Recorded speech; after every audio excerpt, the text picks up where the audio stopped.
के जैसी। रमजान आने वाला है, रमजान के बाद एक सदका हम देते हैं, उसको सदका फित्र बोला जाता है। आपके यहां भी सदका फित्री बोलते हैं, कहीं की फितरा भी बोलते हैं। तो ये जो फितरा होता है ये कब देना है बोलो भाई? ईद की नमाज के पहले देना है या बाद में देना है? पहले देना है। अब जरा गौर से सुनना, अल्लाह के नबी फरमाते हैं मन अद्दाहा क़ब्ल सलाती फहिया ज़कातुन मक़बूलतुन, जिसने सदक़े फित्र ईद की नमाज के पहले दिया उसका सदक़े फित्र कबूल होगा, और जिसने ईद की नमाज के बाद दिया उसका सदक़े फित्र कबूल नहीं होगा। फॉर एग्जाम्पल, मेरे परिवार में 10 लोग हैं, हम भाई बहन मेरी बीवी बच्चे सब मिला के मिसाल दे रहा हूं, 10 लोग हैं।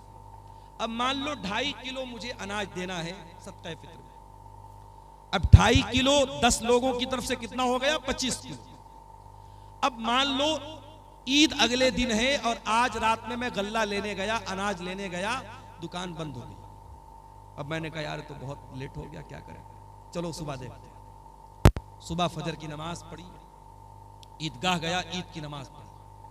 उसके बाद दुकान खुली गल्ले वाले की। मैंने कहा एक काम कर भाई, तू 50 किलो अनाज दे दे मुझे 25 देना था, मैं डबल दे रहा हूं, 50 दे रहा हूं।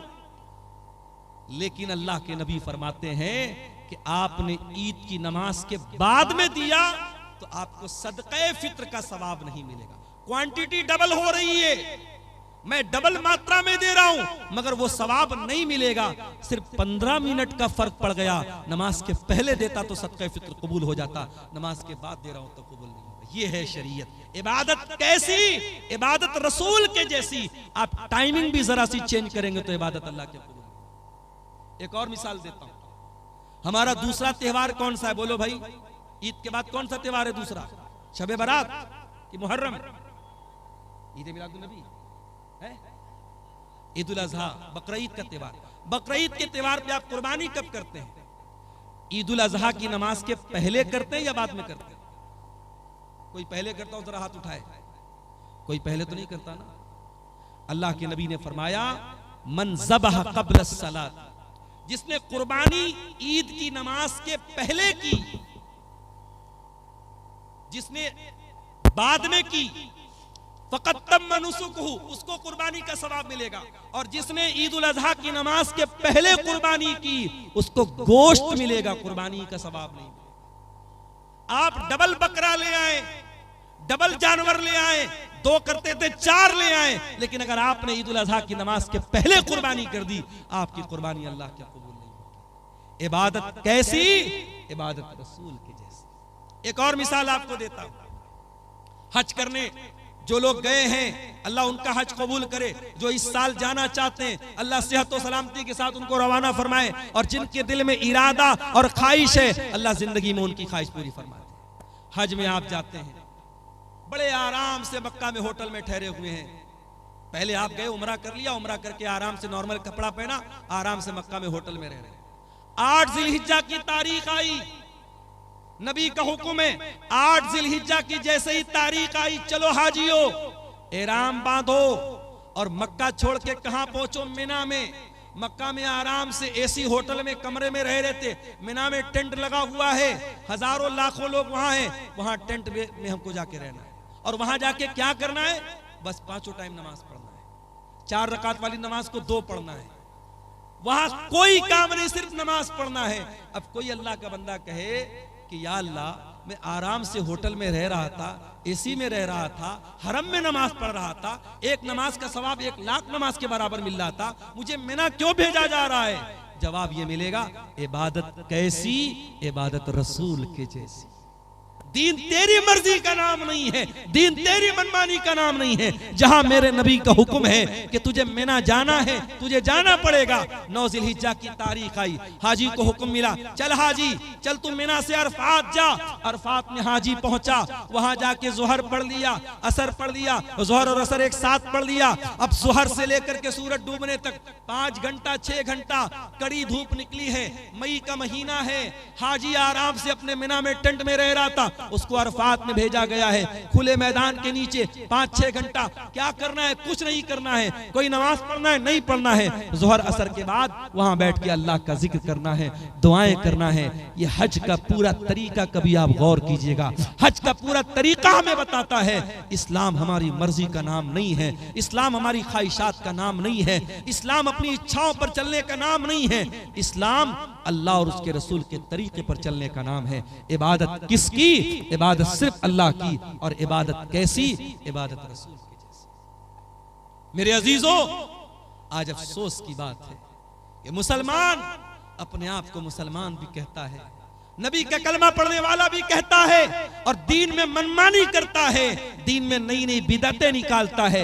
मुसलमान भूल गया उसके नबी अपने हर खुतबे में कहते थे व शर्रुल उमूरि मुहदसातुहा व कुल्लु मुहदसतिन बिदा व कुल्लु बिदअतिन ज़लाला व कुल्लु ज़लालतिन फिन्नार। दीन के अंदर हर नया काम बिदात है और हर बिदत गुमराही है और हर गुमराही जहन्नम में लेकर के जाने वाली है। ये बिदतें हमारा दुनिया में भी जीना हराम कर रही हैं। अभी मैं नौगछिया से आपके कटिहार आ रहा था, मुझे किसी ने बताया वहां पे कोई उर्स हो रहा है। उर्स जानते हो?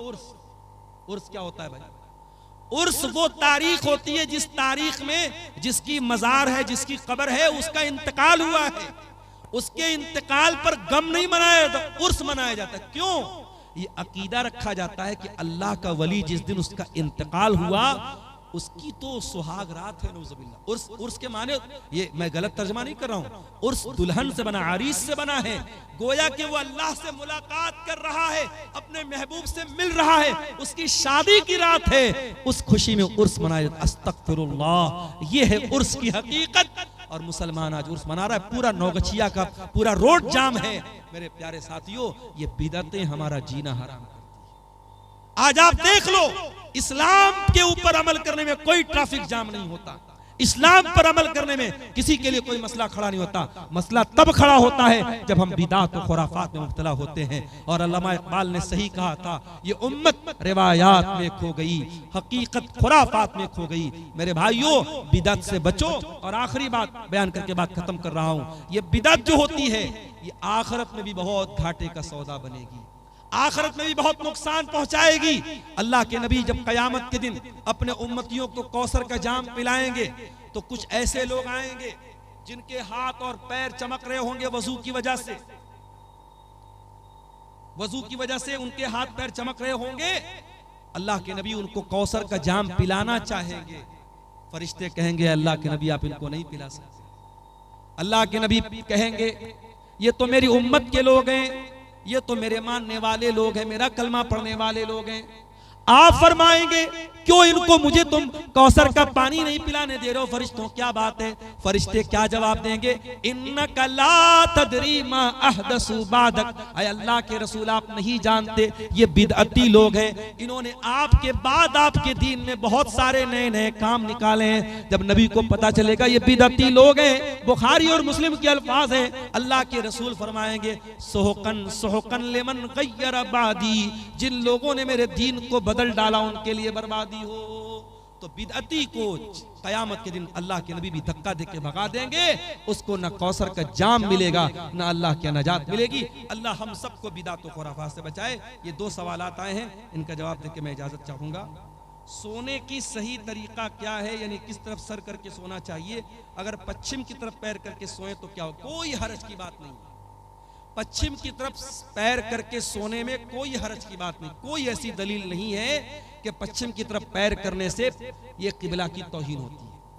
पश्चिम की तरफ सिर्फ आपको पेशाब करने से मना किया गया है, पश्चिम की तरफ आपको पाखाना करने से मना किया गया है। पश्चिम की तरफ आप जब पेशाब पाखाना करें तो ना तो अपना चेहरा करें ना पीठ करें। इसी तरीके से पश्चिम की तरफ थूकने से मना किया गया है, लेकिन पश्चिम की तरफ पैर करके सोने में कोई हरज की बात नहीं है। बल्कि अगर कोई मजबूर आदमी है जो बैठ करके नमाज नहीं पढ़ सकता है, जब वो लेट करके नमाज पढ़ेगा तो उसका पैर किधर होगा? पश्चिम की तरफ ही होगा। लिहाजा अच्छा, सोने का सही तरीका क्या है? बहुत आसान है।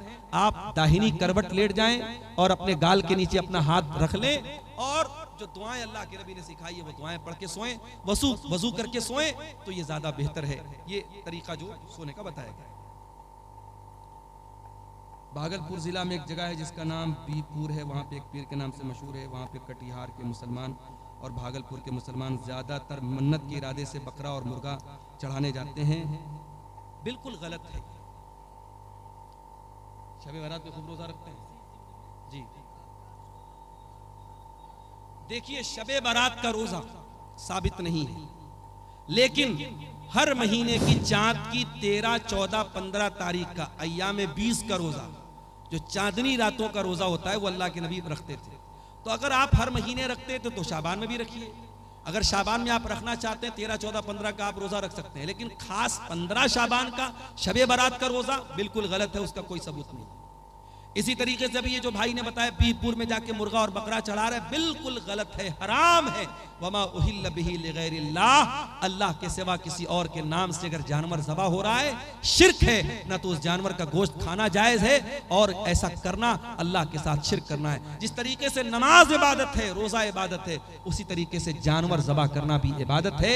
जानवर आप सिर्फ अल्लाह के नाम से ही ज़बा कर सकते हैं। इसीलिए जो मैकडॉनल्ड में जाके चिकन खाते हो, पता लगा लो कि वो ज़बा वाला जानवर है कि नहीं है। अगर मैकडॉनल्ड में झटका वाला है या मशीन के जरिए काटा गया जानवर है, अल्लाह का नाम नहीं लिया गया है, तो वो चिकन और मटन आपके लिए खाना जायज़ नहीं। जहां भी होटल में खाना खाओ, तहकीक कर लो। अगर इत्मीनान नहीं है तो वेज खा लो, नॉन वेज मत खाओ। कोई ऐसा गोश्त मत खाओ जिसके बारे में डाउट है कि उस पर अल्लाह का नाम लिया गया है या नहीं लिया गया है। यही बातें हैं जिन पर मैं आपसे इजाज़त चाहता हूँ। अल्लाह से दुआ है रब्बुल आलमीन हम सबको कहने सुनने से ज़्यादा अमल की तौफीक अता फरमाए। आमीन व आखिर दावाना अल्हम्दुलिल्लाहि रब्बिल आलमीन वस्सलामु अलैकुम व रहमतुल्लाह। और एक छोटा सा सवाल है कमेटी की तरफ से, कबीराज से इलाज कराना कैसा है? हमारी बिरादरी की औरतों का बहुत ज़्यादा भरोसा रहता है। कौन है कबीराज? कोई भी ओझा।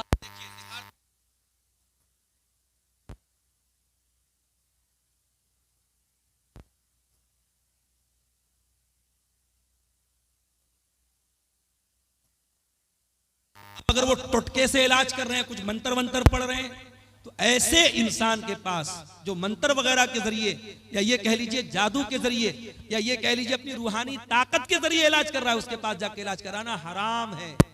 ऐसे बहुत सारे ओझा और बाबा होते हैं, वो मरीज को ऐसे हाथ लगा देते हैं, मरीज ठीक हो जाता है। ये सब शैतानी ताकतें हैं, कभी खबरदार इनके पास नहीं जाना। आप तकलीफ बर्दाश्त कर लो, लेकिन शिर्क के अड्डों पर मत जाओ मेरे प्यारे साथी, बिल्कुल ये गलत है। और मुसलमान औरतें अगर वहां जा रही हैं, गलत कर रही हैं, उनके घर के गार्जियन को चाहिए कि अपने घर की औरतों को ऐसा ना करें। ठीक है, तेरे नबी पर ईमान लाता हूं जिस नबी को तूने रसूल बना के भेजा। ये है दुआ का तर्जमा, दुआ का अनुवाद, जो थोड़ा सा मैंने आपके सामने किया है। अब जरा गौर से सुनिए। नबी ने दुआ सिखाई, कहा कि ऐ बरा, दाहिनी करवट लेट जाना वजू करके और ये दुआ पढ़ लेना, उसके बाद कुछ मत कहना, सो जाना। अगर उसी हालत में तुम मर गए, मुत्ता अलल फितरा, तो तुम फितरत पर मरोगे, जन्नत में जाओगे। अगर ये दुआ पढ़ के मर गए तो जन्नत में जाओगे, जन्नती तुम्हारी जन्नत पक्की हो जाएगी। अगर इस दुआ को पढ़ के इसी अकीदे पर तुम दुनिया से चले।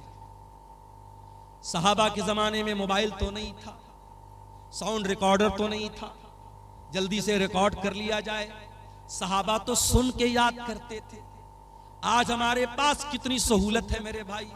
आज आपने ये दुआ सुनी है, मैंने जल्दी जल्दी दुआ सुनाई है। अगर आप इस दुआ को बाद में याद करना चाहें तो यूट्यूब पर आ जाएगी, आप धीरे धीरे सुन के किसी कॉपी पे नोट करके भी याद कर सकते हैं।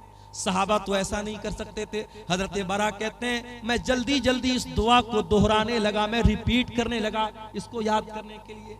जब मैं दोहराने लगा तो पूरी दुआ तो मैंने सही पढ़ी, बस एक जगह थोड़ी सी गलती मुझसे हो गई। नबी ने क्या दुआ सिखाई थी? आमनतु बि किताबिकल्लज़ी अनज़लता व बि नबिय्यिकल्लज़ी अरसलता। मैं अल्लाह की किताब पर ईमान लाता हूँ और अल्लाह के नबी पर ईमान लाता हूँ। मेरे मुंह से नबी की जगह रसूल का लफ्ज़ निकल गया, व बि नबिय्यिकल्लज़ी की जगह व बि रसूलिकल्लज़ी का लफ्ज़ निकल गया। एक लफ्ज की मिस्टेक हो। और उलमा जानते हैं कि नबी और रसूल में बड़ा बारीक सा फर्क है, कोई बहुत खास फर्क नहीं है। थोड़ा सा डिफरेंस हो गया, सहाबी के मुंह से नबी की जगह रसूल का लफ्ज निकला। नबी ने इतना भी गवारा नहीं किया।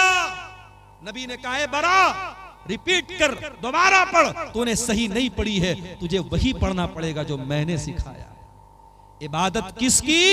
सिर्फ अल्लाह की। और इबादत कैसी? इबादत रसूल की।